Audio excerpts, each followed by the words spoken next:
लड़की बिस्तर के नीचे छुपकर डर से कांप रही थी। तभी 10 मोटी उंगलियों वाला एक विशाल पैर धड़ाम से उसके पास आकर उतरा। वो अपनी लंबी उंगलियां हिलाते हुए उसे ढूंढने लगा। लड़की ने अपनी सांस रोक ली, हिलने तक की हिम्मत नहीं थी। तभी उस राक्षस ने जोर से दहाड़ लगाई, जैसे वो अपने किसी साथी को बुला रहा हो या शायद अपने ही पैर को पुकार रहा हो। लड़की को लगा अब उसकी जान गई, लेकिन तभी वो राक्षस मुड़ा और खिड़की की तरफ चल दिया और रात के अंधेरे में गायब हो गया। तब जाकर लड़की ने राहत की सांस ली। उसने फौरन बेडरूम की खिड़की बंद की, फिर चुपके से लिविंग रूम में आई ताकि घर का मेन दरवाजा भी बंद कर सके। लेकिन तभी छत से अजीब सी आवाजें आने लगी। लैला का दिल फिर से गले में अटक गया। उसके पास बस तेजी से ऊपर की तरफ भागने के अलावा कोई चारा नहीं था।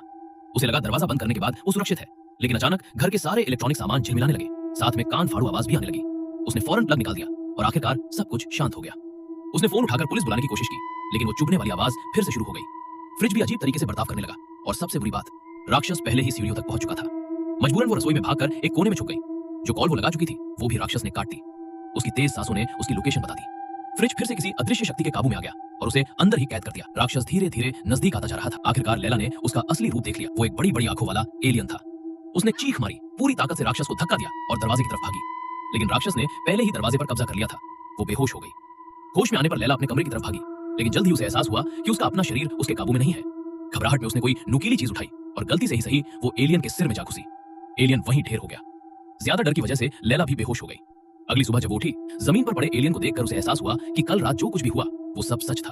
उसने कपड़ा लाकर एलियन को ढक दिया और फिर पुलिस बुलाने की सोची, लेकिन घर का फोन पूरी तरह बंद पड़ा था और सारे इलेक्ट्रॉनिक सामान भी काम नहीं कर रहे थे।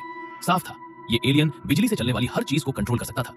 लैला ने मदद के लिए बाहर निकलने का फैसला किया, लेकिन अजीब बात यह थी कि रास्ते में कोई भी इंसान नजर नहीं आया। सड़क के बीचों बीच एक एम्बुलेंस पलटी पड़ी थी। आसपास के घरों पर भी हमला हो चुका था। लगता है कल रात सिर्फ उसी के साथ नहीं, बल्कि और भी लोगों के साथ ऐसा हुआ था। तभी एक विशाल काला बादल पूरे कस्बे को घेरने लगा और धीरे धीरे लैला की तरफ बढ़ने लगा। उसे मजबूरन घर की तरफ भागना पड़ा। रास्ते में उसे वो पड़ोसी दिखे जो रहस्यमयी तरीके से गायब हो गए थे। वो सब एक साथ खड़े थे, दायां हाथ ऊपर उठाए, सूनी आंखों से उस बादल की तरफ ताक रहे थे।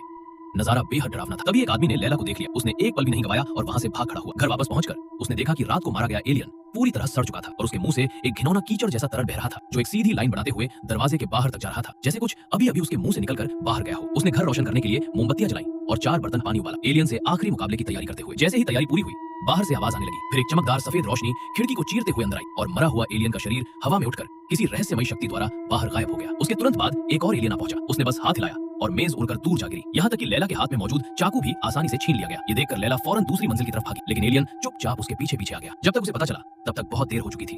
एलियन ने झपट्टा मारा। उसने पूरी ताकत से उसका मुकाबला किया और उसकी बांह पर जोर से काट लिया। दर्द से एलियन थोड़ा पीछे हट गया। लैला ने मौका पाकर चूल्हे के पास से उबलते पानी का बर्तन उठाया और एलियन पर फेंक दिया। पता चला तेज गर्मी इन पर असर करती है। वो भागकर स्टोर रूम में घुसी और दरवाजा बंद कर लिया, लेकिन एलियन ने लकड़ी के दरवाजे को कागज की तरह फाड़ डाला। मजबूरन उसने पास पड़ा एक पोछा उठाया एलियन से लड़ने के लिए।